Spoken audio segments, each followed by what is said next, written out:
नमस्कार, स्पिरिचुअल खजाना चैनल में आपका स्वागत है। आज हम बात करेंगे अर्जुन और दुर्योधन का श्री कृष्ण और नारायणी सेना के बीच का चयन के बारे में।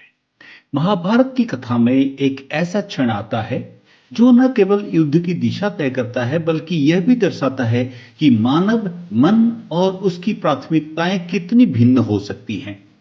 यह प्रसंग है श्री कृष्ण और उनकी नारायणी सेना के बीच का चयन का। जब अर्जुन और दुर्योधन दोनों द्वारका पहुंचे और श्री कृष्ण के समक्ष अपनी बात रखी, यह कथा न केवल उनके व्यक्तित्व को उजागर करती है बल्कि यह भी दर्शाती है कि सही निर्णय कितना महत्वपूर्ण हो सकता है। कुरुक्षेत्र युद्ध की तैयारियां जोरों पर थी। पांडव और कौरव दोनों अपनी सेनाओं को मजबूत करने में लगे थे। श्री कृष्ण जो न केवल एक योद्धा थे बल्कि एक महान रणनीतिज्ञ, दार्शनिक और यदुवंशी राजा भी थे। उनकी सहायता प्राप्त करना दोनों पक्षों के लिए महत्वपूर्ण था। श्री कृष्ण की नारायण सेना जो अत्यंत शक्तिशाली और प्रशिक्षित थी, किसी भी युद्ध में निर्णायक साबित हो सकती थी। दूसरी ओर स्वयं श्री कृष्ण की बुद्धिमत्ता, मार्गदर्शन और दिव्य शक्ति किसी भी सेना से कहीं अधिक मूल्यवान थी। दोनों पक्षों, पांडवों और कौरवों के प्रतिनिधि के रूप में अर्जुन और दुर्योधन द्वारका पहुंचे। यह वो क्षण था जब श्री कृष्ण ने एक अनोखा प्रस्ताव रखा जिसने दोनों के चरित्र और सोच को स्पष्ट कर दिया। श्री कृष्ण ने अर्जुन और दुर्योधन के सामने एक स्पष्ट विकल्प रखा। उन्होंने कहा, मैं तुम दोनों को दो विकल्प देता हूं। एक तरफ मेरी नारायणी सेना है जो अजेय, शक्तिशाली और लाखों प्रशिक्षित योद्धाओं से सुसज्जित है। दूसरी तरफ मैं स्वयं हूं, लेकिन मैं इस युद्ध में शस्त्र नहीं उठाऊंगा। मैं केवल मार्गदर्शन और सलाह दूंगा। तुम दोनों में से कोई एक यह चुन सकता है। श्री कृष्ण ने यह भी कहा कि चूंकि अर्जुन उनके छोटे भाई जैसे हैं और दुर्योधन बड़े, इसीलिए पहले दुर्योधन को चुनने का अवसर मिलेगा। हालांकि एक रोचक मोड़ यह था कि जब यह बात हो रही थी, श्री कृष्ण सो रहे थे। दुर्योधन उनके सिरहाने बैठे थे जबकि अर्जुन उनके चरण की ओर। जब श्री कृष्ण की आंखें खुली तो सबसे पहले उनकी नजर अर्जुन पर पड़ी, इसीलिए उन्होंने अर्जुन को पहले चुनने का अवसर दिया। दुर्योधन जो हमेशा से सत्ता, शक्ति और भौतिक संसाधनों के पीछे भागता था, इस प्रस्ताव को सुनकर मन ही मन प्रसन्न हुआ। उसे लगा कि श्री कृष्ण के शस्त्र न उठाने का निर्णय उनकी उपयोगिता को कम करता है। उसकी नजर नारायण सेना की शक्ति पर थी। दुर्योधन का मानना था कि युद्ध में विजय केवल सैन्य शक्ति और संख्या बल से ही संभव होता है। उसने तुरंत नारायण सेना को चुन लिया। दुर्योधन के मन में यह विश्वास था कि लाखों योद्धाओं की सेना उसे युद्ध में अजेय बना देगी। उसने श्री कृष्ण की बुद्धि, रणनीति और नैतिक शक्ति को कम आंका। यह निर्णय दुर्योधन के लोभ, अहंकार और भौतिकवादी दृष्टिकोण को दर्शाता है। उसे विश्वास था कि संख्या बल ही युद्ध का परिणाम तय करेगा। वो यह भूल गया कि युद्ध केवल ताकत से नहीं बल्कि रणनीति, नैतिकता और सही मार्गदर्शन से जीता जाता है।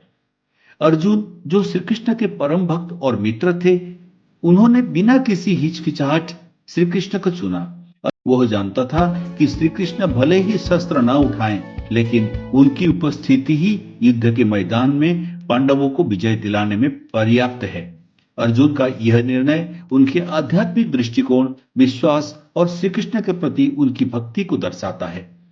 अर्जुन ने नारायण सेना की शक्ति को महत्व न देकर यह साबित किया कि सच्ची शक्ति भौतिक संसाधनों में नहीं बल्कि सही मार्गदर्शन और नैतिक बल में होती है। श्री कृष्ण के प्रति उनकी श्रद्धा, विश्वास ने उन्हें यह समझा दिया कि युद्ध का परिणाम केवल सैन्य शक्ति से नहीं बल्कि धर्म और रणनीति से तय होगा।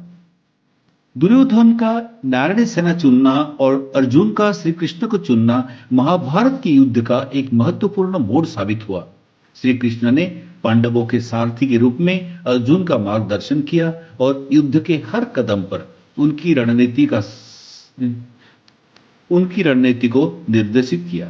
गीता के उपदेश जो श्री कृष्ण ने अर्जुन को युद्ध के मैदान में दिए, न केवल अर्जुन के लिए बल्कि समस्त मानव जगत के लिए एक अमर दर्शन बन गए। श्री कृष्ण की बुद्धिमत्ता और रणनीति ने पांडवों को हर कठिन परिस्थिति में विजयी बनाया, चाहे वो भीष्म, द्रोण या कर्ण जैसे महारथियों का सामना हो। दूसरी ओर दुर्योधन की नारायणी सेना भले ही शक्तिशाली थी, लेकिन श्री कृष्ण के मार्गदर्शन के अभाव में कौरवों की रणनीति कमजोर साबित हुई। दुर्योधन का अहंकार और अधर्म ने उसकी सेना की शक्ति को बेकार कर दिया। नारायणी सेना जो दुर्योधन को अजय लग रही थी, अंततः पांडवों के सामने परास्त हो गई। यह प्रसंग हमें कई महत्वपूर्ण शिक्षाएं देता है। पहला यह है कि सच्ची शक्ति भौतिक संसाधनों में नहीं, बल्कि बुद्धि, नैतिकता और सही मार्गदर्शन में होती है। दुर्योधन ने संख्या बल को चुना, लेकिन वह श्री कृष्ण की दिव्य शक्ति और बुद्धि को समझ नहीं सका। दूसरा, अर्जुन को श्री कृष्ण पर विश्वास हमें यह सिखाता है कि जब हम सही मार्ग पर चलते हैं और सही गुरु का मार्गदर्शन स्वीकार करते हैं, तो कोई भी लक्ष्य असंभव नहीं होता। यह कथा यह भी सीख दर्शाती है कि मानव जीवन में निर्णय लेने के समय हमें दीर्घकालिक परिणामों पर विचार करना चाहिए। दुर्योधन का निर्णय तत्कालिक शक्ति पर आधारित था, जबकि अर्जुन का निर्णय विश्वास और दीर्घकालिक दृष्टिकोण पर था। यही कारण है कि अर्जुन का निर्णय पांडवों के लिए विजय का मार्ग प्रशस्त कर दिया। अर्जुन और दुर्योधन का श्री कृष्ण और नारायणी सेना के बीच चयन महाभारत का एक ऐसा प्रसंग है जो हमें मानव स्वभाव, विश्वास और निर्णय की शक्ति को समझाता है। दुर्योधन ने भौतिक शक्ति को चुना, लेकिन वह अधर्म और अहंकार के कारण हार गया। वही अर्जुन ने श्री कृष्ण के मार्गदर्शन को चुना और धर्म की स्थापना के लिए युद्ध जीता। यह कथा हमें सिखाती है कि जीवन में सही मार्गदर्शक और नैतिकता का चयन ही हमें सच्ची सफलता की ओर ले जाता है। इस कहानी में इतना ही। आप अगर चैनल पर नए हैं तो चैनल को सब्सक्राइब करें ऐसे और आध्यात्मिक वीडियो के लिए। धन्यवाद। नमस्कार। जय श्री कृष्ण।